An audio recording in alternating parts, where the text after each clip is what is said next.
recap the last 2 weeks of play. Let's start with divisional play 2 weeks ago. First with the North Divisional, Colorado College went 3-0 on their home court, beginning with a 3-0 sweep over Austin College thanks to a 10-kill, 16-dig performance from Abby Holtz. Junior McQuella Adams also added 10 kills, which was a career-high performance for her. Rebecca Watson also had 24 assists in that match. They would follow that up with a 3-0 victory over Centenary, as Watson again had 25 assists in that match.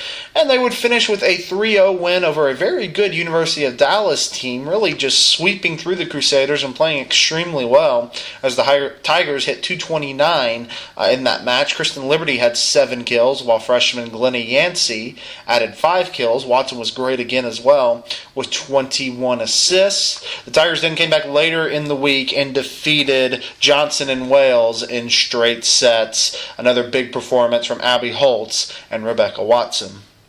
The University of Dallas, meanwhile, went 2-1 over the weekend in Colorado Springs.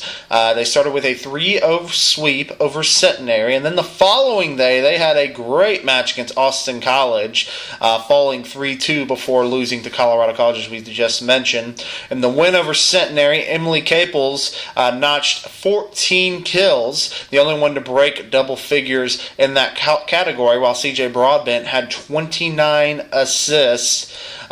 In the second match against Austin College, again, which we mentioned was a great match, Kat Dogwillow contributed a 17 kills, a season high on the season, while Jamie Berzer added 15 kills. So a great match there, a great match for the Crusaders to pull out as they remain in 4th place in the conference. And then, as we mentioned, they fell to the Tigers in straight sets. Dogwillow and Berzer each had 8 and 7 kills.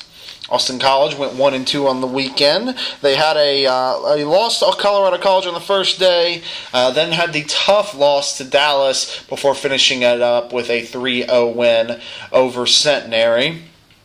In the win over Centenary, Danny DeWitt led the way with 8 kills, 6 digs, and 4 blocks, while Rebecca Franklin added 7 kills and no hitting errors throughout the contest. So a great performance for her in the one win of the weekend for the Roos. And finally, Centenary College went 0-3 over the weekend, as we've mentioned, falling to Colorado College, Dallas, and Austin College. Just could not get anything going all weekend long. We'll go to the South Divisional now, and Trinity University swept through, taking 3 wins, a 3-1 win over Southwestern, and a pair of sweeps over Texas Lutheran and Schreiner. It was another epic contest between the Tigers and the Pirates, but again, the Tigers were victorious. Maggie Amodi and Lane Hubbard each had double-doubles in the match. Amodi had 19 kills and 22 digs, while Hubbard had 26 digs and 11 kills. Also, Aaron Kuzenberry hit .370, picking up 13 kills. Following day against Schreiner, Amodi hit .467 with 7 kills and no errors. She also had 13 digs, while Erica Edrington had 18 assists. Amodi would then be fantastic yet again against Texas Lutheran, 11 kills and 18 digs in the match. She also had 3 aces in the victory. Shannon Courtney had 14 digs in the match. Southwestern was 2-1 on the weekend. We mentioned they did fall to Trinity in another epic battle. They then would defeat Texas Lutheran in straight sets and defeat Schreiner in 4 sets. In the Friday night's loss, Macy Poole had 14 kills, while Kirby Kincannon added 11. Caitlin Corbett had 25 digs, while Caitlin Foster had 23 digs. Poole combined for 21 kills in her 2 wins. She also had 25 combined digs in those 2 victories. Foster was closely behind with 19 kills and 29 digs total.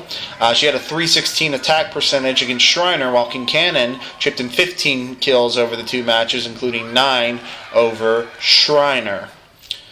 Texas Lutheran was 1-2 on the weekend. They had the 2 losses to Trinity and Southwestern, but did defeat Schreiner in their first game of the divisional 3-0. The Bulldogs looked very good in their first match. Brett Threadgill was absolutely dominant, finishing with 13 kills and a .545 hitting percentage, the only one in double digits, while Katie Darst added 28 assists. 3 different Bulldogs had double-digit digs, including Megan Lee leading the way with 21. Finally, Schreiner struggled, couldn't get anything going as they fell. They had an 0-3 weekend falling to TLU, Trinity, and Southwestern. But they were able to get a set from Southwestern, as that a very impressive performance against them. They got 9 kills and 11 digs from freshman Lauren McQueen in that loss to Southwestern.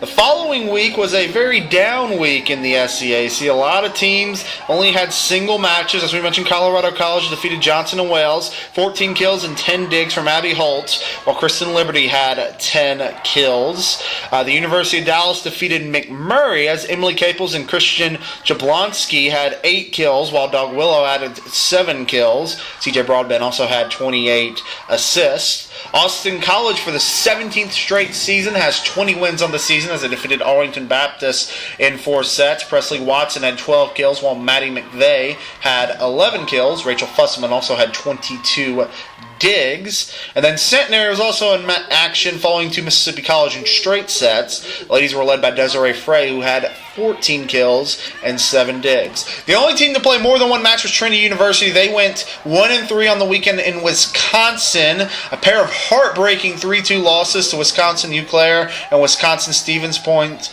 Lane Hubbard had a fantastic weekend with 85 digs and 35 kills, while Maggie Amodi led the way offensively with 78 kills on the weekend. Let's get you quickly updated on the SCAC standings. Colorado College and Trinity sit atop the conference, both with 9-1 records. They will play this weekend at Cross Divisional. Southwestern also still in the mix at 8-2. Dallas is in 4th with a 6-4 conference record. Texas Lutheran in 5th with a 4-6 conference record. Austin in 6th with a 3-7 conference record. Schreiner in 7th with a 1-9 conference record. And Centenary in 10th with an 0-10 conference record. All conference matchups will conclude this weekend in Seguin, Texas at SCAC Cross Divisional. We will know the 6 teams that will be heading to Sherman after this weekend's play, and we will also know who our regular season champion will be. We'll be back to normal next week.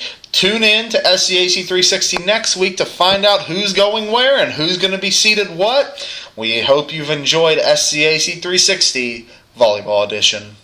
The Southern Collegiate Athletic Conference, a conference of good sports.